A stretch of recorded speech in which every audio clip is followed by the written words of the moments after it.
अस्सलाम वालेकुम दोस्तों, कैसे हैं आप लोग। आज हम स्टार्ट करेंगे chapter number 19 chemical industries in Pakistan. अगर मैं इस चैप्टर के वेटेज की बात करूं तो बहुत कम है। ई कैट या एम डी कैट के अंदर इससे ज़्यादा क्वेश्चंस नहीं आते, तो ये चैप्टर इतना इंपॉर्टेंट भी नहीं है।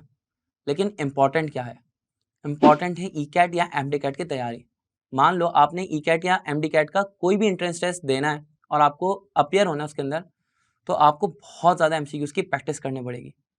और अगर आपको अपनी तैयारी बेहतरीन बनानी है तो नीचे जाओ, डिस्क्रिप्शन में एक लिंक मौजूद है जो कि आपको मकसद ऐप की तरफ ले जाएगा और वहाँ पर आप ई कैट या एम डी कैट का कोर्स बाय कर सकते हो, जिसमें आपको 6000 से 8000 एमसीक्यूज मिल जाएंगे। और आप जब उनकी प्रैक्टिस करोगे तो यकीनन फंसोगे। जब आप फंसोगे तो सोल्यूशन वीडियोस भी मिल जाएंगी। तो आप अपनी तैयारी को और बेहतर बनाओ। हम अपनी वीडियो को स्टार्ट करते हैं। हमारे चैप्टर का नाम है chemical industries in Pakistan. First MCQ है यहाँ पे, fertilisers that are drive from plants and animals are called. वो फर्टिलाइजर्स जो कि प्लांट्स या एनिमल्स से मिलते हैं, तो उन फर्टिलाइजर्स को क्या कहा जाता है? देखिए, प्लांट्स लिविंग ऑर्गेनिजम्स हैं और एनिमल्स भी लिविंग ऑर्गेनिजम्स हैं।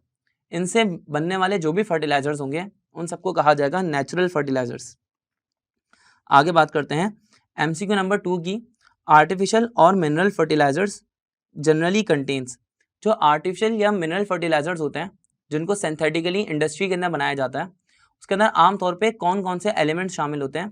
तो उसके अंदर 3 एलिमेंट शामिल होते हैं, नाइट्रोजन या फॉस्फोरस या पोटेशियम। तो ये 3 एलिमेंट्स की वजह से इनको कहा जा सकता है नाइट्रोजीनियस फर्टिलाइजर, पोटेशिक फर्टिलाइजर या फॉस्फेटिक फर्टिलाइजर। तो हमारा सही आंसर हो जाएगा NP and K, option A. अब बात करते हैं एमसीक्यू नंबर 3 की। Fertilisers maintain the pH of soil. Fertilisers pH of soil को मेंटेन करते हैं किस रेंज के अंदर? तो इसका आंसर है फ्रॉम 7 to 8, यानी कि या तो न्यूट्रल पीएच होनी चाहिए या स्लाइटली अल्कलाइन। आगे बढ़ते हैं।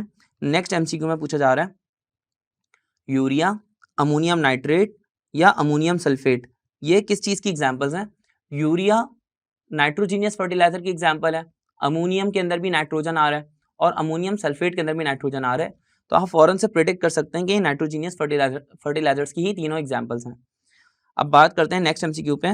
The most commonly and widely used nitrogenous fertiliser in Pakistan is. सबसे ज़्यादा यूज होने वाला नाइट्रोजीनियस फर्टिलाइजर पाकिस्तान के अंदर कौन सा है? तो सबसे ज़्यादा यूज होने वाला नाइट्रोजीनियस फर्टिलाइजर है यूरिया। इसकी वजह यह है कि यूरिया एक ऑर्गेनिक फर्टिलाइजर है, नेचुरल फर्टिलाइजर है, जो कि हमें एनिमल्स के या ह्यूमंस के वेस्टेज से मिल जाता है, तो इसीलिए सबसे ज़्यादा यूज़ किया जाता है। आगे बढ़ते हैं नेक्स्ट एमसीक्यू पे। The element whose presence is very helpful in rapid growth of plants and provides protection against diseases and insects। वो एलिमेंट जो कि काफ़ी ज़्यादा हेल्पफुल है रैपिड ग्रोथ ऑफ प्लांट्स के अंदर और प्रोवाइड करता है प्रोटेक्शन डिजीजेस से या इंसेक्ट से, वो एलिमेंट कौन सा है? तो वो एलिमेंट है फॉस्फोरस। फॉस्फेटिक फर्टिलाइजर जो होती हैं वो प्लांट्स की रैपिड ग्रोथ के लिए बड़ी ज़्यादा इंपॉर्टेंट होती हैं और साथ साथ ही इससे पेस्टिसाइड्स और इंसेक्टिसाइड्स बनाए जाते हैं जो कि प्लांट्स को या जितनी भी चीज़ें हैं जो कि आपकी फील्ड है उसको प्रोटेक्ट करते हैं डिजीजेस से या जो भी कीड़े मकोड़े हैं उससे। आगे बढ़ते हैं नेक्स्ट एमसीक्यू में बात करते हैं। Phosphatic fertilisers obtained by mixing phosphorite and sulfuric acid in a special chamber is called। जब फॉस्फेटिक फर्टिलाइजर हमें मिलती है फॉस्फोराइट को और सल्फ्यूरिक एसिड को मिक्स करने से एक स्पेशल चैम्बर के अंदर, तो उसको क्या कहा जाता है? उसको कहा जाता है सुपर फॉस्फेट। और फिर सुपर फॉस्फेट से ही हम बना लेते हैं ट्रिपल फॉस्फेट। फिलहाल सुपर फॉस्फेट इसका सही आंसर होगा। ट्रिपल फॉस्फेट का फॉर्मूला पूछा जा रहा है एमसीक्यू नंबर 8 के अंदर। तो ट्रिपल फॉस्फेट का फॉर्मूला क्या होगा? ट्रिपल से आप देख लें 3 फॉस्फेट ग्रुप इसके अंदर मौजूद होंगे, तो 3CaH2PO4 into 2, ये हमारा सही आंसर होगा। आगे MCQ number 9, which is better cleansing agent. इसमें सही या बेटर क्लिनजिंग एजेंट कौन सा है? तो इसका सही आंसर है ऑप्शन बी, डिटर्जेंट। इसकी वजह यह है कि डिटर्जेंट जो है वो हार्ड वाटर के साथ में स्कम प्रोड्यूस करता है या झाग बना लेता है हार्ड वाटर के साथ में, खारे पानी के साथ में, जबकि सोप खारे पानी के साथ में झाग नहीं बनाता, तो वो अच्छे क्लिनजिंग एजेंट्स के अंदर नहीं आता। एमसीक्यू नंबर 10 की बात करते हैं। Which can be use in hard water effectively without any wastage in the form of scum. तो हम इस चीज़ की बात कर चुके हैं। इस चीज़ का आंसर है डिटर्जेंट, क्योंकि डिटर्जेंट को हम हार्ड वाटर के अंदर यूज़ कर सकते हैं। आगे बढ़ते हैं नेक्स्ट एमसीक्यू पे। A transparent amorphous substance obtained by the fusion of various metallic silicates is called transparent amorphous substance। Transparent amorphous substance का मतलब ये कि इसके अंदर से लाइट पास हो जाएगी और इसके आर पार देखा जा सकेगा। उसके बाद फ्यूजन का मतलब है कि पिघला के, मेल्ट करके और मेटेलिक सिलिकेट्स को पिघला कर जो ट्रांसपेरेंट amorphous substance हमारे पास ऑब्टेन होता है यानी बनता है, उसको क्या कहा जाता है? तो उसको कहा जाता है ग्लास। ग्लास हमें मिलता है सोडियम कार्बोनेट से, सोडियम कार्बोनेट से और इसी तरह कैल्शियम कार्बोनेट से और सिमिलरली सिलिका से।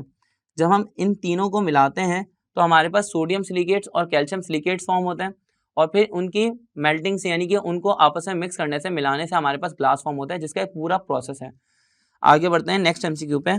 A glass which is the mixture of sodium silicate and calcium silicate is called. वो ग्लास जो कि मिक्सचर होता है सोडियम सिलिकेट का और कैल्शियम सिलिकेट का, उसको क्या कहा जाता है? तो उसको कहा जाता है लाइम ग्लास। लाइम ग्लास उसको कहा जाता है। आगे बढ़ते हैं नेक्स्ट एमसीक्यू में हमसे पूछा जा रहा है the glass apparatus used in chemistry laboratory is made up of. वो ग्लास एपरेटस जो कि लेबोरेटरी के अंदर, केमिस्ट्री की लेबोरेटरी के अंदर यूज होता है, जैसे कि बीकर, फ्लास्क वगैरह या ब्यूरेट वगैरह या टेस्ट ट्यूब्स वगैरह, वो ग्लास कौन से मटेरियल की बनी होती है, उन ग्लास को क्या कहा जाता है? तो उस ग्लास के मटेरियल के अंदर बोरॉन शामिल होता है, इसलिए उसको बोरॉन सिलिकेट्स भी कहा जाता है और उसका कॉमन नेम है पायरेक्स ग्लास। ये बनता है बोरॉन सिलिकेट से। आगे बढ़ते हैं, इसमें पूछ रहे हैं which is naturally occurring polymer. इनमें से कौन सा नेचुरली अकरिंग पॉलीमर है? पॉलीथिन, प्लास्टिक की थैलियां, ये तो इंडस्ट्री के अंदर बनाई जाती हैं, तो ये नेचुरली अकरिंग नहीं होगा। आगे बात करते हैं पीवीसी पाइप। पॉलीविनाइल क्लोराइड जो है ये विनाइल क्लोराइड की सिंथेसिस से बनाया जाता है, ये भी इंडस्ट्री के अंदर बनाया जाता है, नेचुरली अकरिंग हमें नहीं मिलता, तो इसलिए ऑप्शन बी हमारा राइट आंसर होगा। पॉलीप्रोपाइलीन, ये भी हमारे पास प्लास्टिक की थैलियां होती है, लेकिन ये मजबूत किस्म की होती हैं, लेकिन इसको भी इंडस्ट्री के अंदर बनाया जाता है, तो ये भी हमारा राइट आंसर नहीं है। नेचुरली अकरिंग पॉलीमर है इसमें प्रोटीन्स। प्रोटीन्स अमाइनो एसिड से मिलकर बनते हैं और ये हमें बनाने की जरूरत नहीं पड़ती। आगे बढ़ते हैं नेक्स्ट एमसीक्यू पे। Which is not a natural polymer. इसमें कौन सा नेचुरल पॉलीमर नहीं है? सिल्क, वुल, लेदर या नाइलॉन। देखिए सिल्क और वुल जो है ये हमें ऊन या रेशम और साथ साथ में लेदर यानी चमड़ा जो है वो हमें नेचुरली अकरिंग फॉर्म में मिल जाता है, लेकिन नाइलॉन जो है वो हमें बनाना पड़ता है इंडस्ट्री के अंदर, तो नाइलॉन हमारा सही आंसर होगा। आगे बात करते हैं which of the following is not a polymer. इनमें से कौन सा पॉलीमर ही नहीं है? तो प्रोटीन पॉलीमर होता है, सही आंसर नहीं होगा। सेल्यूलोज भी पॉलीमर होता है, ये भी सही आंसर नहीं होगा। और रबर भी पॉलीमर है, ये भी सही आंसर नहीं होगा। फ्रक्टोज ये मोनोसेक्राइड कार्बोहाइड्रेट है, इसकी पॉलीमराइजेशन से हमारे पास माल्टोज फॉर्म होता है, लेकिन फ्रक्टोज अगर खुद को देखा जाए, फ्रक्टोज के अंदर देखा जाए तो फ्रक्टोज कोई पॉलीमर नहीं है बल्कि ये मोनोमर है, तो हमारा राइट आंसर हो जाएगा ऑप्शन सी।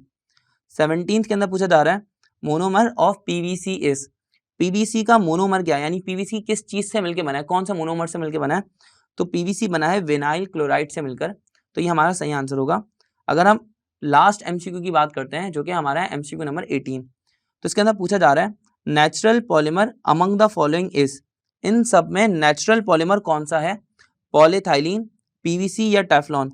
ये तीनों चीजें ऐसी हैं जो कि नेचुरली अकरिंग नहीं होती, हमारा सही आंसर हो जाएगा सेल्यूलोज।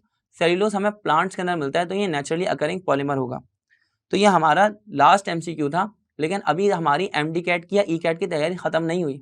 अगर आपको केमिस्ट्री की या किसी भी सब्जेक्ट की बहुत अच्छी तैयारी करनी है तो डिस्क्रिप्शन में जाइए, एक लिंक मौजूद है जो कि आपको मकसद ऐप की तरफ ले जाएगा, वहां पर आप पहुंच के ई कैट या एमडी कैट का कोर्स बाय कर लीजिए, आपकी तैयारी बहुत बेहतर हो जाएगी। हमारी ई कैट या एमडी कैट केमिस्ट्री की जो सीरीज थी ये यहाँ पर ख़त्म होती है। उम्मीद करता हूँ कि आपका टेस्ट बहुत अच्छा होगा। हम मिलेंगे आपसे फिर कभी ना कभी। अपना ख्याल रखें। अल्लाह हाफिज़।